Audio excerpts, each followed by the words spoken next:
In section 11.2, we're going to be going over the basics of probability. So the probability of an event is the number of times that an event occurs over the number of trials, or your desired outcome over your sample space. So in example problem number 1, I have a bag of 15 Skittles, 8 of which are green. If I reach into the bag and randomly pick one, what's like the theoretical probability that that's a green Skittle? So how I would find that is out of the total, so out of 15 total Skittles that I could pick from, how many of them are green? That's my desired outcome. 8 of them are green. So the probability of getting a green Skittle is 8 out of 15. The set of all possible outcomes is called a sample space.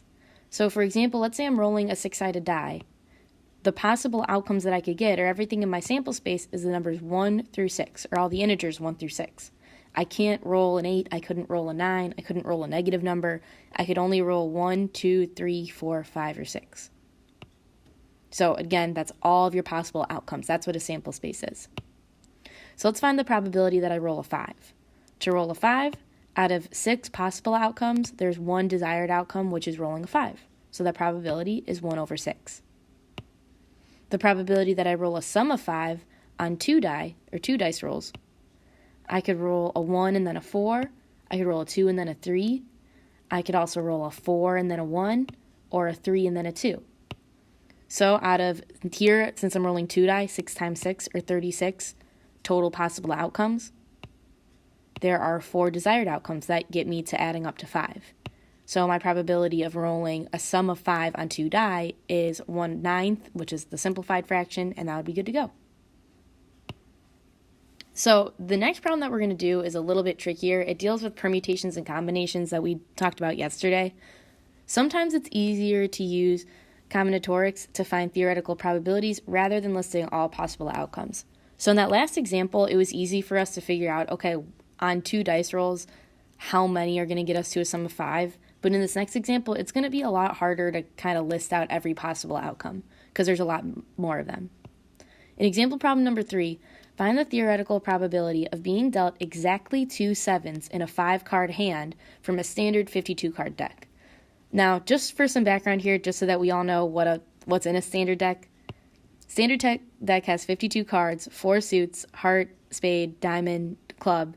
Each suit has cards numbered 2 through 10, plus an ace, jack, queen, and king. So knowing that information, I want to have a hand where I'm dealt 2 sevens in a 5-card hand. So let's break this down by first figuring out what's the probability that I get a combination of 2 sevens in the deck. And remember, there's 4 sevens in the deck. So there's 1 7 of hearts, 1 of spades, 1 of diamonds, 1 of clubs.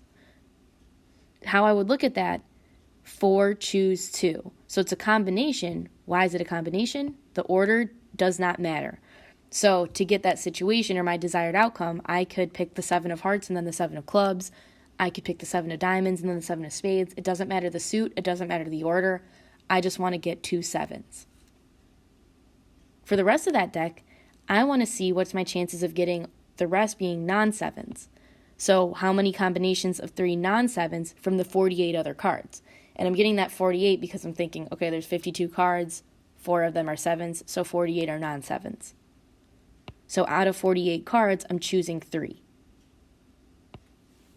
So to find the number of 5-card hands with 2 sevens, I'm going to multiply 4 choose 2 times 48 choose 3, and that's going to be 103,776.